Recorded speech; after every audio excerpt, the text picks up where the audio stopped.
Welcome to my channel. आज एक नई कहानी के साथ शुरुआत करते हैं। इस कहानी सुनने के लिए पूरे लास्ट तक वीडियो में बने रहें, तभी इस कहानी का पूरा लाभ मिलेगा। अब तक की हमारी यात्रा में हमने हमारे सौर मंडल के भीतरी ग्रहों की खूबियां देखी। हमने कई उपग्रह और उल्कापिंडों की भी कहानियां देखी। यहाँ तक कि हम धरती से 4 प्रकाश वर्ष दूर हमारे सबसे नजदीकी सोलर सिस्टम प्रोक्सिमा सेंटोरी तक भी गए। हमारा मकसद किसी बाह्य ग्रह, उपग्रह या फिर किसी पास के तारामंडल में अपनी बस्ती बसानी नहीं थी, बल्कि हम इन सब से परे धरती से तकरीबन 20 प्रकाश वर्ष दूर एक अनजान सोलर सिस्टम में जीवन की तलाश में निकले थे। दूसरी दुनिया की ये यात्रा हमारे लिए कभी भी आसान नहीं होने वाली थी। जैसे जैसे हम अपने सूर्य की गर्मी से लगभग 20 प्रकाश वर्ष दूर विशाल अंधकार में आगे बढ़ रहे थे, हमारे स्पेसशिप के बाहर अंतहीन सन्नाटा किसी डरावने सपने से भी अधिक परेशान करने वाला लग रहा था। मशीनों की हर चरमराहट, हर गुनगुनाहट शांत शून्य में बढ़ रही थी, मानो शून्य स्वयं सुन रहा हो और हमारे मौत की प्रतीक्षा कर रहा हो। पर हमें डर इस सन्नाटे से नहीं था, बल्कि इस बार हमारी चिंता का विषय बिल्कुल अलग था। ग्रेविटी, जो धरती पर लाइफ सपोर्ट करने में एक अहम किरदार निभाती है। हमें इस यात्रा में उसी की भारी कमी महसूस होने वाली थी, जिसके लिए हमने एक विकल्प तलाशा था, और वो विकल्प था आर्टिफिशियल ग्रेविटी, जिसके द्वारा हम अपने स्पेसशिप और अपने एस्ट्रोनॉट्स को धरती जैसी स्टेबिलिटी और उनकी फिजिकल हेल्थ की सुरक्षा करने वाले थे। पर शायद प्रकृति को कुछ और ही मंजूर था। दरअसल जब एक यूनिक प्रोसेस द्वारा स्पेसशिप पर ग्रेविटी उत्पन्न की जा रही थी, तभी कुछ ऐसा हुआ जिसने अचानक से स्पेसशिप के अंदर सारी ग्रेविटी छीन ली और वैज्ञानिक स्पेसशिप में भारहीनता को महसूस करने लगे। और फिर कुछ ऐसा हुआ जिसने वैज्ञानिकों के डर को सच साबित कर दिया। कुछ ऐसा जो न सिर्फ खतरनाक था, बल्कि दिल दहला देने वाला था। एक ऐसी घटना जिसकी वैज्ञानिकों ने कोई उम्मीद भी नहीं की थी। लेकिन आखिर वो घटना क्या थी? उसने कैसे इस पूरे मिशन की तस्वीर बदल के रख दी? और सबसे जरूरी सवाल, आखिर वैज्ञानिकों ने किस यूनिक तरीके से आर्टिफिशियल ग्रेविटी को उत्पन्न किया था? नमस्कार दोस्तों, आप देख रहे हैं आर्टिफिशियल ग्रेविटी पर बनी हमारी ये डॉक्यूमेंट्री, वो भी पहली बार।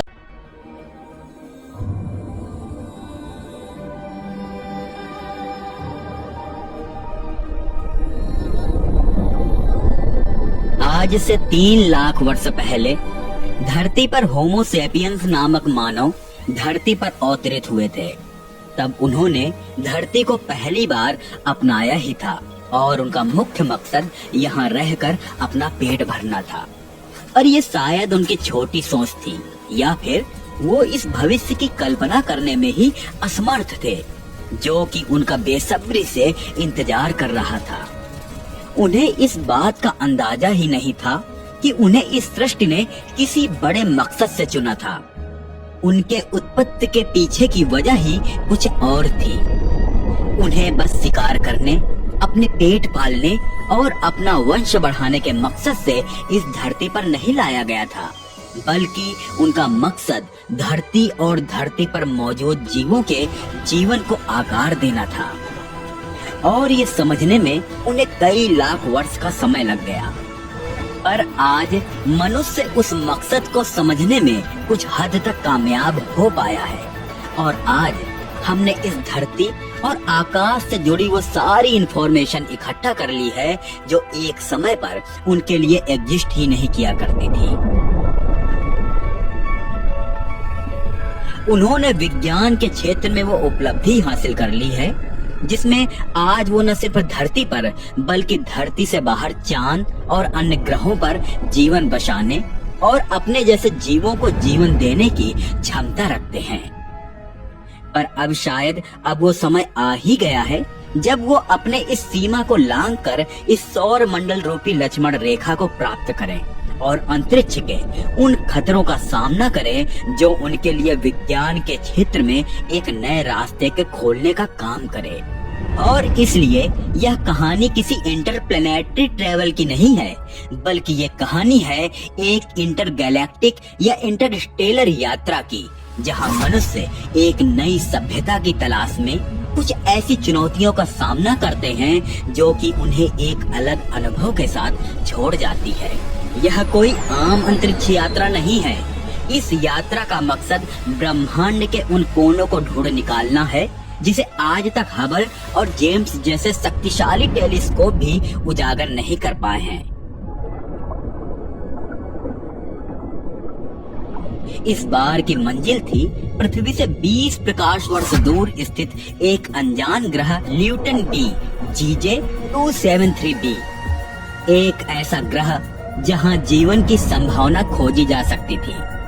वैज्ञानिकों ने इसे मिशन ल्यूमेन नाम दिया, जो उस हैबिटेबल सोलर सिस्टम की तलाश का प्रतीक था, जहां मानव सभ्यता को धरती जैसा ही रोशन किया जा सके। पर आखिर उन्होंने 20 प्रकाश वर्ष दूर स्थित इस ग्रह को ही अपना गोल क्यों चुना, जबकि पृथ्वी से 4.2 प्रकाश वर्ष दूर प्रोक्सिमा सेंटोरी एक प्रकार से दूसरी पृथ्वी थी, जहां जीवन की संभावनाएं बहुत ज्यादा थी और यह लंबे समय तक वैज्ञानिकों की खोज का केंद्र बिंदु भी रहा था। प्रोक्सिमा सेंटोरी बी का नाम सुनते ही हमारे दिमाग में एक उम्मीद जगती है, क्या ये ग्रह वो जगह हो सकती है जहां भविष्य में इंसान बच सकते हैं।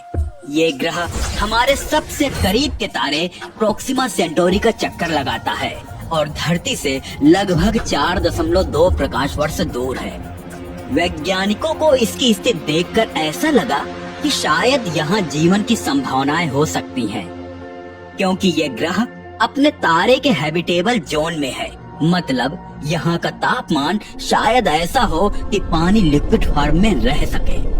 लेकिन जैसे जैसे वैज्ञानिकों ने इसका अध्ययन किया, इसकी तस्वीर धीरे धीरे बदलने लगी। ये जगह उतनी भी मेहमानवाज नहीं थी जितना कि नाम से लगती है। यहाँ पर रहने में वैज्ञानिकों ने कई गंभीर समस्याओं को ढूंढ निकाला था। एग्जाम्पल के लिए रेडिएशन। प्रोक्सिमा सेंटोरी एक रेड डॉर्फ तारा है जो अक्सर गुस्से में तमतमाता रहता है और हर थोड़ी देर में इतने खतरनाक रेडिएशन की लहरें छोड़ता है कि अगर आप वहाँ होंगे तो आपको अपना महंगा से महंगा सनस्क्रीन भी नहीं बचा पाएगा। यहाँ का रेडिएशन न सिर्फ आपकी त्वचा को जला सकती है, बल्कि सीधे आपके DNA तक को नुकसान पहुँचा सकती है। यहाँ के खतरनाक रेडिएशन की लहरों के बीच किसी भी जीवन का टिकना बहुत ही मुश्किल है। जरा सोचिए, धरती पर तो हल्की धूप में भी हम बचाव के लिए क्रीम लगाते हैं, और यहाँ तो रोज का प्रोक्सिमा सेंटोरी तारा रेडिएशन का बॉम्ब विस्फोट करता है। इतना ही नहीं, यहाँ का तापमान भी बहुत अजीब है। इस ग्रह पर तापमान का उतार चढ़ाव ऐसा है जैसे किसी ने फ्रिज और ओवन दोनों एक साथ चला दिए हों। दिन में तापमान इतना ज्यादा हो सकता है कि कोई भी चीज चटखारे लेते हुए भुने, और रात में इतनी ठंड पड़ सकती है कि सब कुछ जम जाए। यानी अगर आप वहाँ पिकनिक के मूड में जाएं तो दिन में जल जाएंगे और रात को ठिठुर जाएंगे। इस उतार चढ़ाव से किसी भी जीव के लिए यहाँ टिकना असंभव जैसा ही लगता है।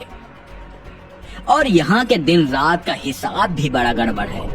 इस ग्रह का इसके तारे से इतना गहरा रिश्ता है कि एक तरफ हमेशा दिन और दूसरी तरफ हमेशा रात रहती है। ये टाइडली लॉक्ड है, मतलब एक तरफ हमेशा सूरज की गर्मी का तवा लगा हुआ है, जबकि दूसरी तरफ हमेशा का कड़क अंधेरा है। जरा सोचिए, आपकी रोजमर्रा की जिंदगी कैसी होगी जहाँ एक तरफ हमेशा धूप है और दूसरी तरफ हमेशा ठंड और अंधेरा हो। तो यहाँ दिन और रात का फर्क गायब ही हो चुका है, और इस एकरूपता में कोई भी जीवन लंबे समय तक शायद ही टिक पाए। यहाँ की एक और समस्या है, गुरुत्वाकर्षण। प्रॉक्सिमा सेंटोरी बी पर गुरुत्वाकर्षण धरती से करीब 1.5 गुना ज्यादा है। तो अगर आप धरती पर 60 किलो के हैं तो वहां आपका वजन सीधे 90 किलो हो जाएगा। अब सोचिए, इतनी भारी भरकम गुरुत्वाकर्षण के साथ चलना फिरना कितना मुश्किल होगा। यहाँ एक छोटी सी दौड़ को मैराथन समझिएगा। यहाँ का गुरुत्वाकर्षण आपके घुटने पकड़वा देगा। ऐसे हालात में आप रोजमर्रा के काम भी कैसे करेंगे, यह तो सोचकर ही थकान होने लगती है। और सबसे मजेदार बात यह है कि इस ग्रह का वातावरण भी कुछ खास दोस्ताना नहीं है। इस पर हवा नाम की कोई चीज ही नहीं है। मतलब सांस लेना भी यहाँ एक तरह का मजाक ही बनकर रह जाता है। और तो और ऊपर से यहाँ का रेडिएशन का स्तर भी ऐसा है, जो भी यहाँ सांस लेगा वो कुछ ही देर में हवा नहीं बल्कि रेडिएशन खा रहा होगा। यह वातावरण इंसानी जीवन के लिए किसी भी तरह अनुकूल नहीं है। वैज्ञानिक कितनी भी कोशिश कर लें, यहाँ की हवा पानी का इंतजाम करना एक बड़ा ही मुश्किल काम होगा। तो आखिरकार जितनी भी अच्छी बातें इस ग्रह के बारे में सुनने में आती हैं, उतनी ही अनदेखी कठिनाइयां भी यहाँ मौजूद हैं। हाँ, वैज्ञानिक इस बात की उम्मीद कर सकते हैं कि किसी तरह का सूक्ष्म जीवन यहाँ पनप सकता है, लेकिन हमारे जैसे जीवन की संभावना तो बिल्कुल भी नहीं दिखती। यानी फिलहाल प्रॉक्सिमा सेंटोरी बी पर जाने का कोई प्लान बनाने से बेहतर है कि हम धरती पर ही खुश रहें। आखिरकार यहाँ का मौसम और रेडिएशन का स्तर तो हमारी सहन शक्ति के बाहर ही है।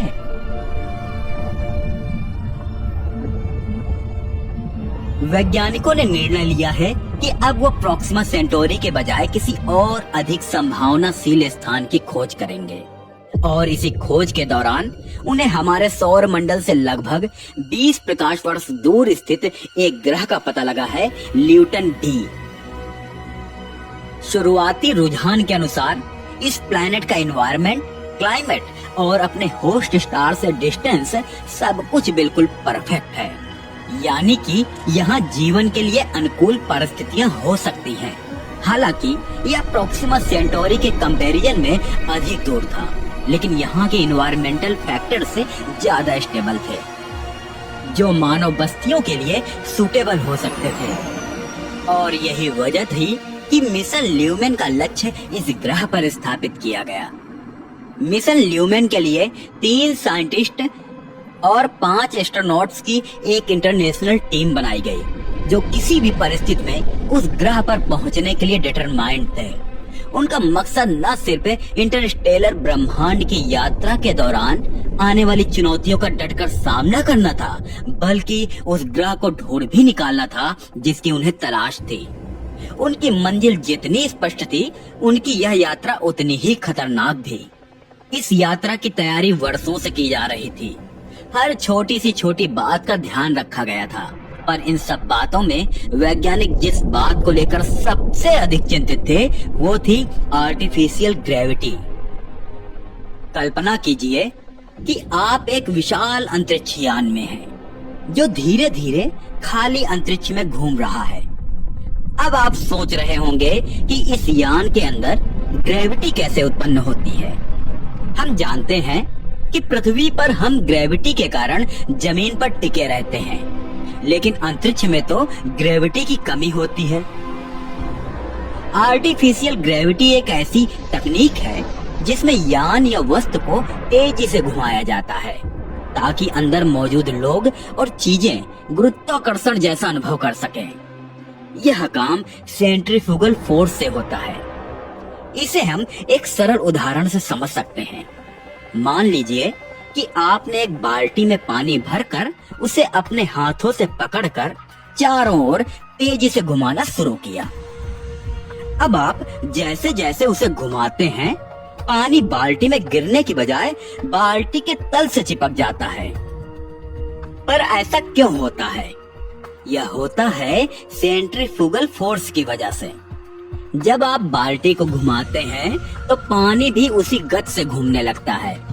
और उसे बाहर की ओर फेंकने वाला फोर्स उस पर लगता है। यही फोर्स पानी को बाल्टी में टिके रहने में मदद करता है। ठीक इसी तरह अगर आप एक बड़े गोलाकार अंतरिक्ष यान को तेजी से घुमाएं, तो उसमें मौजूद लोग और वस्तुएं भी अंदर की दीवारों की तरफ खींचने लगेंगे। यही फीलिंग उन्हें धरती के ग्रेविटी जैसे लगेगी, जबकि वास्तव में आर्टिफिशियल रूप से प्रोड्यूस्ड फोर्स होता है, जिसका इस्तेमाल आजकल वैज्ञानिक स्पेसशिप में करते हैं। दरअसल इस आर्टिफिशियल ग्रेविटी का विचार पहली बार 20वीं शताब्दी में सामने आया था। उस समय ह्यूमैनिटी ने सिर्फ चांद तक पहुंचने का सपना देखा था, लेकिन साइंटिस्ट और एस्ट्रोनॉट्स के मन में एक सवाल था, क्या हम अंतरिक्ष में बिना ग्रेविटी के जीवित रह सकते हैं? 1960 के दशक में जब मानव ने पहली बार अंतरिक्ष में कदम रखा, तब यह साफ हो गया कि अंतरिक्ष यात्रा इतनी आसान नहीं होगी। बिना ग्रेविटी के मानव शरीर में गंभीर बदलाव आने लगे। मांसपेशियों की ताकत कम होने लगी, हड्डियां कमजोर होने लगी और शरीर का संतुलन खोने लगा। जीरो ग्रेविटी में ह्यूमन मसल्स कमजोर हो जाती हैं, हड्डियां धीरे धीरे अपनी डेंसिटी खोने लगती हैं और दिल की बीट में बदलाव होता है। यह 1970 का दशक था जब वैज्ञानिकों ने ग्रेविटी को समझने के लिए गंभीर प्रयोग शुरू किए। इंटरनेशनल स्पेस स्टेशन पर किए गए शुरुआती प्रयोगों से यह पता चला कि ग्रेविटी के एब्सेंस में हड्डियों का कैल्शियम कम हो जाता है और मसल्स डेंसिटी भी धीरे धीरे सिकुड़ने लगती है। 90 के दशक तक वैज्ञानिकों ने यह समझ लिया था कि अगर इंसान को लंबे समय तक अंतरिक्ष में रहना है तो हमें आर्टिफिशियल ग्रेविटी की आवश्यकता होगी, और इसी क्रम ने अंतरिक्ष यान के भीतर एक सिस्टम बनाने का ख्याल आया जो आर्टिफिशियल रूप से ग्रेविटेशनल इफेक्ट उत्पन्न कर सके।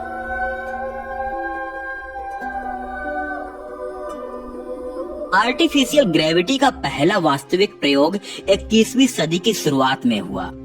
वैज्ञानिकों ने महसूस किया कि सबसे सरल तरीका था रोटेशन। जब कोई वस्तु गोलाई में घूमती है तो वह सेंट्रीफ्यूगल फोर्स उत्पन्न करती है, जो एक तरह से ग्रेविटी की नकल करता है। पहली बार एक छोटे यान को घुमाया गया ताकि वैज्ञानिक यह जान सके कि इंसान इस प्रकार के आर्टिफिशियल ग्रेविटी के साथ कैसा अनुभव करेगा, और इसके परिणाम बड़े रोमांचक थे।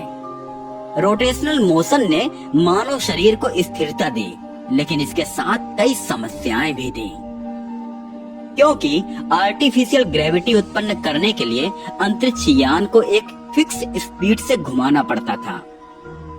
ऐसे में यदि यह मोशन बहुत धीमा होता तो इनफ सेंट्रीफ्यूगल फोर्स उत्पन्न नहीं होता और यात्रियों को प्रॉपर ग्रेविटी का अनुभव नहीं होता।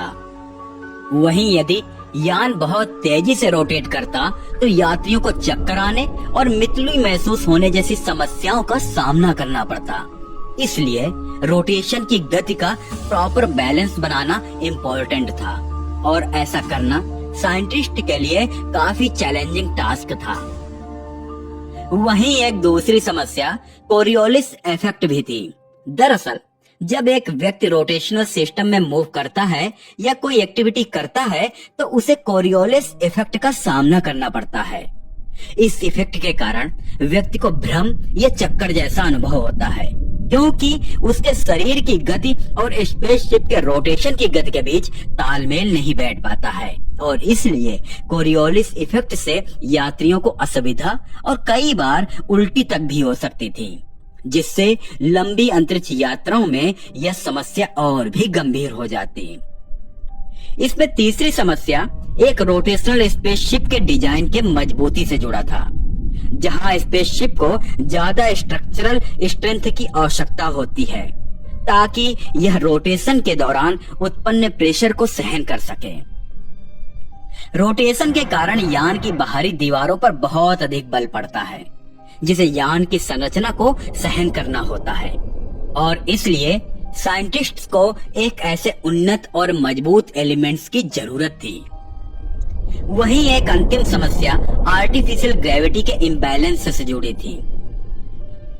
दरअसल जब एक स्पेसशिप रोटेट करता है तो उसका सेंटर ग्रेविटी फ्री होता है, क्योंकि सेंट्रीफ्यूगल फोर्स सिर्फ बाहरी किनारों पर सबसे ज्यादा होता है और सेंटर में लगभग 0 होता है। इसका मतलब यह था कि स्पेसशिप के केंद्र में 0 ग्रेविटी का अनुभव होता और फिर यात्रियों को यात्रा के दौरान कभी कभी केंद्र से दूर रहना पड़ता, जिससे उनका जीवन और कामकाज कठिन हो सकता था। पर अगर इन्हें इस मिशन को सक्सेसफुल बनाना था तो इन सारे समस्याओं पर काम कर इनका एक सटीक सॉल्यूशन ढूंढना बेहद जरूरी था, जो कि नासा ने अन्य अंतरिक्ष एजेंसियों के साथ मिलकर अंततः कर ही दिखाया। दरअसल 1970 के दशक में जब नासा और अन्य अंतरिक्ष एजेंसियों ने आर्टिफिशियल ग्रेविटी पर प्रयोग शुरू किए तो इनमें सबसे प्रमुख टोरस शेप्ड स्पेस स्टेशन का मॉडल था, जो कि एक बड़ा चक्का था जो रोटेशन के जरिए सेंट्रीफ्यूगल फोर्स पैदा करता था। लेकिन ये प्रारंभिक प्रयोग सफल नहीं हो पाए। रोटेशन की वजह से यात्रियों को बार बार कोरियोलिस इफेक्ट का सामना करना पड़ रहा था, जिससे उन्हें चक्कर आने और उल्टी महसूस होती। दरअसल इसमें इंजीनियर्स और साइंटिस्ट के लिए रोटेशन स्पीड को बैलेंस करना बेहद चैलेंजिंग टास्क बना हुआ था, जिस वजह से यह बार बार फेल हो जा रहा था। शायद तब साइंटिस्ट को इस क्षेत्र में और स्टडी करने की जरूरत थी, जिसका सफल परिणाम 1990 के दशक में देखने को मिला, जब इंटरनेशनल स्पेस स्टेशन जैसे जगहों पर वैज्ञानिकों ने छोटे स्पिनिंग मॉड्यूल्स का उपयोग करना शुरू किया। इस मॉडल में पूरे स्पेसशिप को रोटेशन बनाने के बजाय स्पेसशिप के कुछ हिस्से या मॉड्यूल को रोटेशनल बनाया जाता था, जिससे उसमें कुछ समय के लिए आर्टिफिशियल ग्रेविटी उत्पन्न की जा सकती थी। यह यात्रियों को 0 ग्रेविटी से कुछ राहत देता था और उनकी मांसपेशियों और हड्डियों को स्थिर बनाए रखने में मदद करता था। यह तकनीक थोड़ी राहत देने में सफल रही, लेकिन लंबी अंतरिक्ष यात्राओं के लिए पर्याप्त बिल्कुल नहीं थी। इसके अलावा इसे स्थिर रूप से नियंत्रित करना भी बड़ा मुश्किल था। पर 20वीं सदी के अंत तक कंप्यूटर सिमुलेशन और नई तकनीकें आर्टिफिशियल ग्रेविटी के क्षेत्र में महत्वपूर्ण प्रगति करने लगी और धीरे धीरे वैज्ञानिकों ने यह सीखा कि रोटेशन स्पीड, डायरेक्शन और शिप के आकार में सही तालमेल बिठाकर सेंट्रीफ्यूगल फोर्स के दुष्प्रभावों को कम किया जा सकता है। और उसे एक बड़ी प्रगति तब हुई जब अंतरिक्ष यानों में हाइब्रिड सिस्टम्स का उपयोग किया गया। इस तकनीक में अंतरिक्ष यान के कुछ हिस्से रोटेशनल होते थे, जबकि अन्य हिस्से 0 ग्रेविटी में होते थे। इससे यात्रियों को ग्रेविटेशनल में आराम करने और 0 ग्रेविटी में काम करने की सुविधा मिली। यह स्पेसशिप जिसमें मिशन की टीम भेजी गई थी, वह रोटेशन के थ्रू आर्टिफिशियल ग्रेविटी उत्पन्न करने के लिए पूरी तरह से तैयार थी। यान के बाहरी हिस्से में घूमने वाले बड़े चक्र बनाए गए थे, जो 1 घंटे में एक बार पूरा चक्कर लगाते थे। इस गति ने अंतरिक्ष यात्रियों को वही स्थिरता दी जैसे वे पृथ्वी पर महसूस करते थे, जबकि वे वास्तव में अंतरिक्ष में तैर रहे थे। मिशन ईडन के दौरान यह तकनीक इंसानों को 20 प्रकाश वर्ष दूर ले जाने वाली थी, लेकिन मिशन ईडन में सिर्फ यही चुनौती नहीं थी। यह ग्रह, जिसे उन्होंने ल्यूमेन नाम दिया था, अपने आप में एक रहस्य था। इसे दूरबीन से देखने पर यह ग्रह रहने योग्य लग रहा था। नीले महासागर, हरे भरे जंगल, लेकिन वहां तक पहुंचने के लिए उन्हें कई वर्ष लगने वाले थे।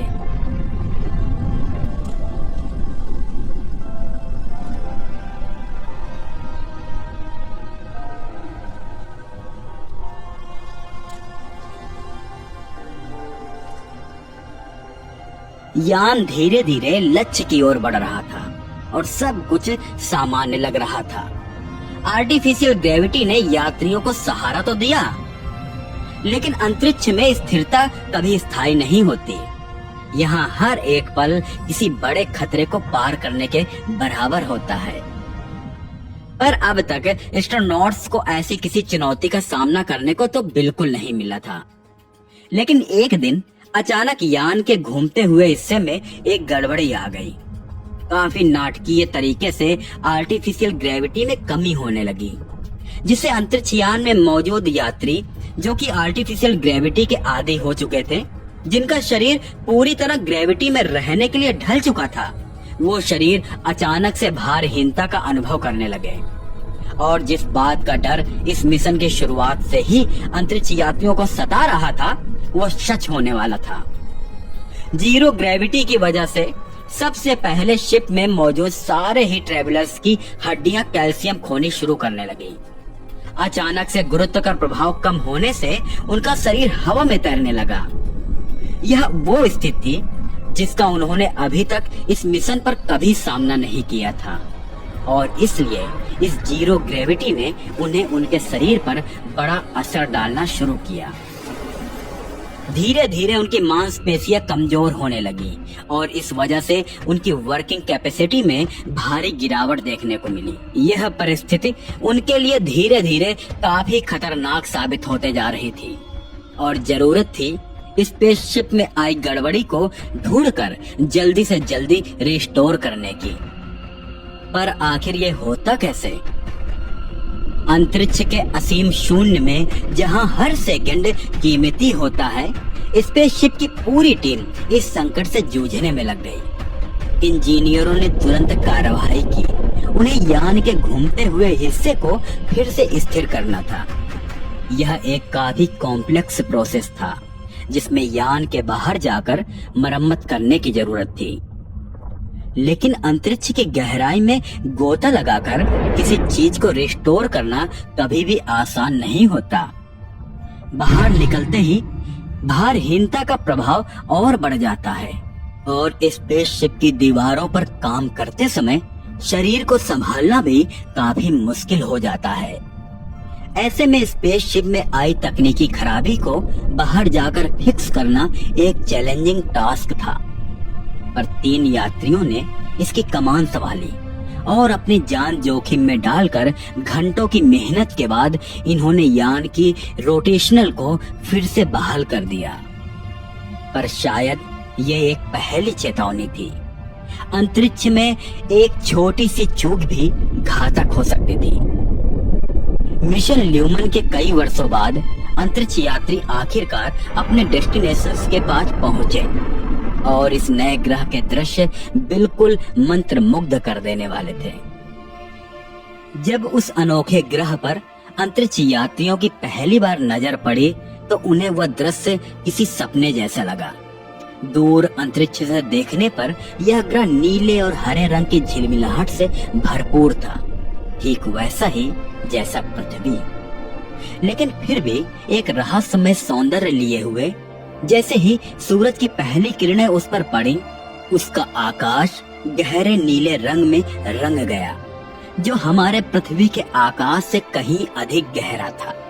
आसमान के रंग में सूरज की हल्की सुनहरी और नीली रोशनी मिलकर अद्भुत चमक बिखेर रही थी। ग्रह पर फैली झीलें दूर से ही चमक रही थी।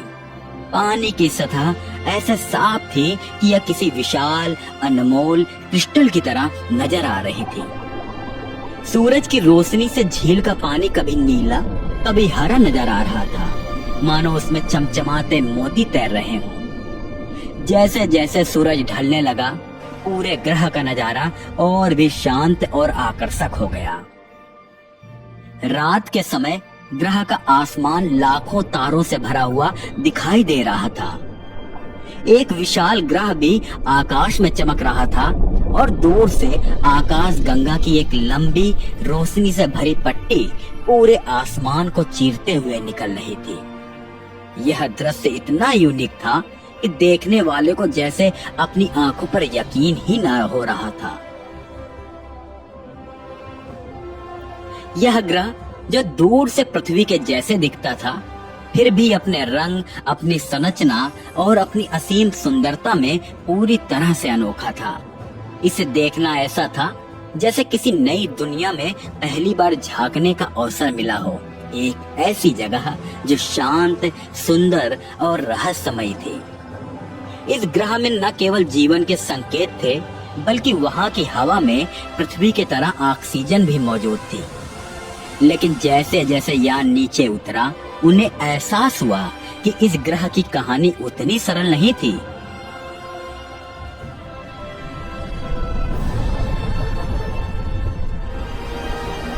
आर्टिफिशियल ग्रेविटी के माध्यम से इतने वर्षों तक स्थिर रहने के बाद उन्हें ग्रह की प्राकृतिक परिस्थितियों से अनुकूलन में दिक्कत होने लगी। इस ग्रह की ग्रेविटी पृथ्वी से थोड़ी अधिक थी और इसका प्रभाव अंतरिक्ष यात्रियों के शरीर पर भी पड़ने लगा।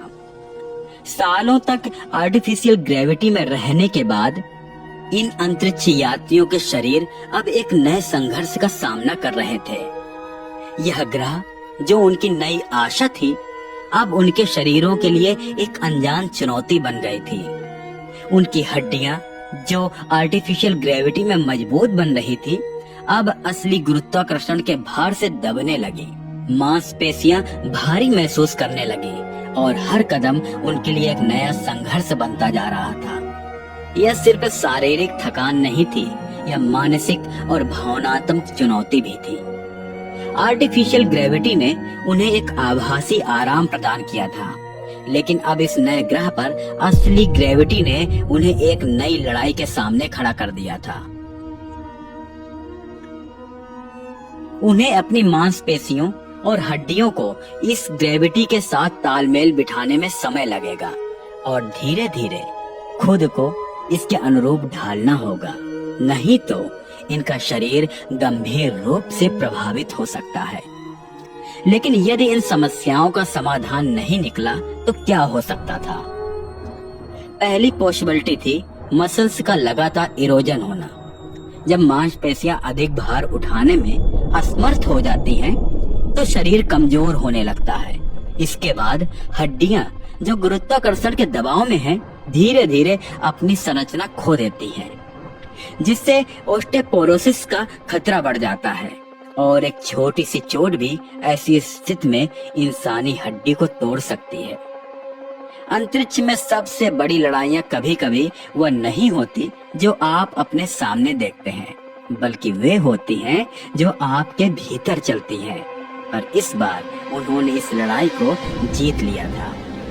समय बीतने के साथ उनके शरीर ने धीरे धीरे इस नए वातावरण को स्वीकार करना शुरू कर दिया। गुरुत्वाकर्षण की चुनौती को पार कर अब वे इस अनजान ग्रह की कठोर वास्तविकताओं में जीने के लिए मानसिक और शारीरिक रूप से तैयार हो रहे थे। यह सिर्फ उनकी शारीरिक ताकत की विजय नहीं थी, बल्कि मानवता की उस अद्वितीय क्षमता की पुष्टि थी जिसके बल पर वह सबसे कठिन परिस्थितियों में अपने आप को ढाल देती है। लेकिन यह केवल शारीरिक बदलाव नहीं थे जो उन्हें परेशान कर रहे थे। इस ग्रह पर कुछ ऐसा था जिसे वे समझ नहीं पा रहे थे। वातावरण में एक अजीब सा परिवर्तन हो रहा था। कभी कभी हवा में अदृश्य हलचल होती थी और ऐसा लगता था जैसे कोई अदृश्य शक्ति उन्हें देख रही हो। कुछ ही पलों बाद एक अजीब सा एहसास उनके मन में हलचल मचाने लगा। ऐसा लगा मानो वहां कुछ था, कोई अनजाना एहसास जो हर तरफ फैला हुआ था लेकिन दिखाई नहीं दे रहा था। हर कदम पर उन्हें महसूस होने लगा कि कोई उनकी हर हरकत पर नजर रख रहा है। कभी कभी हवा में एक हल्की सी सरसराहट सुनाई देती, मानो किसी ने उनके पास से होकर गुजरने की कोशिश की हो। तापमान में अचानक बदलाव आ जाता, जैसे आसपास की ऊर्जा में कोई गड़बड़ी हो रही हो। वहां की मिट्टी पर उनके पैरों के निशान बने, पर जब उन्होंने दोबारा देखा तो कुछ निशान ऐसे थे जिन्हें उन्होंने खुद नहीं बनाए थे। आसमान की ओर देखा तो उसमें एक अनजान भारीपन महसूस हुआ और ठीक उसी पल एक आवाज बहुत ही धीमी और स्पष्ट उनके कानों तक पहुंची। उन्हें यकीन नहीं हो रहा था कि वह आवाज कहां से आ रही थी। क्या यह कोई संकेत था या शायद वहां कुछ ऐसा था जिसे समझने की उनकी सीमा से परे था। और अचानक एक ठंडी घबराहट भरी खामोशी ने पूरे वातावरण को जकड़ लिया। कुछ ऐसा जो नजर नहीं आ रहा था, लेकिन वहां जरूर था। वैज्ञानिक बस एक दूसरे की तरफ देख रहे थे, सवालों से भरी आंखों के साथ। उनके पास इसका कोई जवाब नहीं था। उन्हें बस अपने इस मिशन का अंतिम उद्देश्य याद था, जो कि किसी तरह यहाँ मानव बस्ती बसाना था। लेकिन अब सवाल यह था, क्या यह ग्रह वास्तव में सुरक्षित है? क्या वे यहाँ रह सकते हैं, या फिर यहाँ की परिस्थितियां उनके अस्तित्व के लिए नया संकट पैदा कर सकती हैं? मिशन ल्यूमन ने मानवता को एक नया पाठ सिखाया। अंतरिक्ष में जीवन सरल नहीं है। आर्टिफिशियल ग्रेविटी और नई टेक्नोलॉजीज ने उन्हें यहाँ तक पहुँचने में मदद की, लेकिन ब्रह्मांड के रहस्य अभी भी अनसुलझे हैं। यह यात्रा मानवता की साहसिकता और विज्ञान की शक्ति का प्रतीक थी, लेकिन साथ ही यह भी याद दिलाती है कि प्रकृति के नियमों को समझना और उनके साथ तालमेल बिठाना कितना जरूरी है। इस मिशन ने हमें दिखाया कि गुरुत्वाकर्षण जैसे बुनियादी सिद्धांतों से परे जाकर ब्रह्मांड में जीवन की खोज करना कितना चुनौतीपूर्ण है। लेकिन यह सिर्फ एक शुरुआत है। जैसे जैसे तकनीक आगे बढ़ेगी, हम अंतरिक्ष के और भी रहस्यों को उजागर करेंगे। सवाल यह है, क्या हम इसके लिए तैयार हैं?